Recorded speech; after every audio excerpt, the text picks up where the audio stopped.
Alongside me, as always, is Neil Crompton. Afternoon, Cromley. Let's start with the off-track activity first. Tumultuous couple of days that really could change the face of the category and pit lane.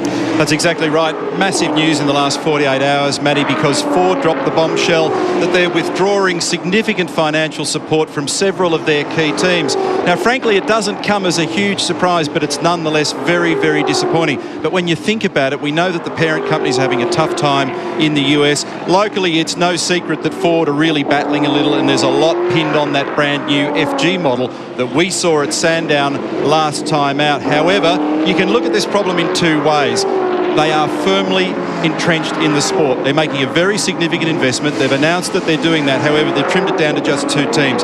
It's Ford Performance Racing and Stone Brothers. There was some chat a few weeks ago they might completely disappear from the sport, so thankfully that is not the case. However, big money, all the money has been snipped from we've got Dick Johnson Racing, 888 Race Engineering, and also Brytech, no dough, but they will get support another kind. So as far as the racing goes, effectively it means that Ford has decided to put all its eggs into the two baskets, as you mentioned, SBR and FPR. And you also mentioned two very big names there, Dick Johnson Racing, Team Vodafone. They are now on their own. They're not too happy about it. Here is Roland Dane, the team principal from 888.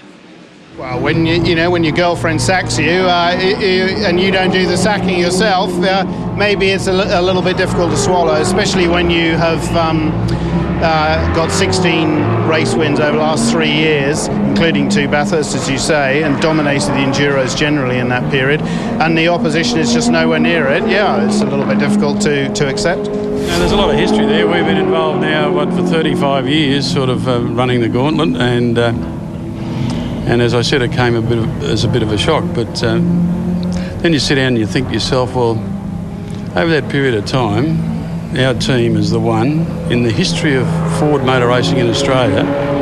We've won more races, we've won more championships and more Bathursts than any other team. So that's why it becomes a bit of a shock to me. Certainly is. There's a lot of emotion flying around pit lane at the moment. What's your take on all of it? Well, first of all, Ford are having a cracker of a season. We've had 14 races so far, and they've won 10 of them. So it kind of comes as a counterbalance to that, unfortunately.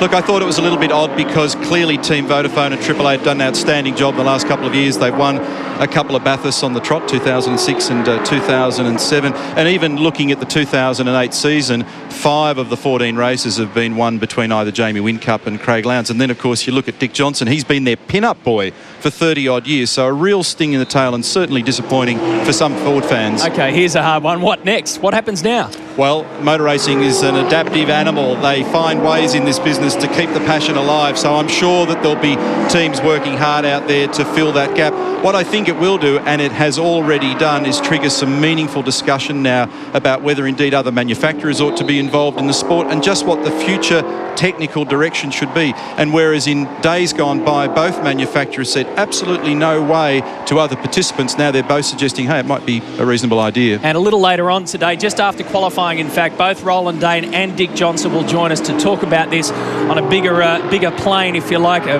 very, very big issue facing the V8 Supercars.